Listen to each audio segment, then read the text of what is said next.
jërë ngeen jëf mbokk internet yi yéen ñi ñu topp ci seen bii di Buzz Sénégalactu daleen ak jàmm. Secrétaire général bii di El Malick Ndiaye moom ginnaaw bi nga xamante ni avocat Ousmane Sonko yi yëpp duñu état bu Sénégal fi nga xamante ni moo di cour de justice bu CEDEAO moom moomee di El Malick Ndiaye nag yëkkati ay kàddu di xam ne daal ginnaaw bu ñu génnee le 17 novembre bi nga xamante ni moom lañ dëgmal xam ne si la àtte bi war a daanu si cour de justice bu CEDEAO war a àddu si li nga xamante ni moo di Ousmane Sonko ak état bu Sénégal bu ñu ci génnee nag dinañ fas yéene dëgmal li nga xamante ni moo di parrainage bu Ousmane Sonko. si fàttali nag ba léegi ki nga xamante ni moo di président Ousmane Sonko jotagul li nga xamante ni moo di fichier de parrainage am boobee.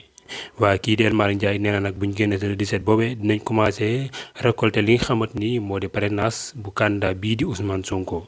nee nañ nag dinañ yebal seen i ndaw ñu dugg ci gox yee goxaat yi pour mën a wut li nga xamante ni moo di parrainage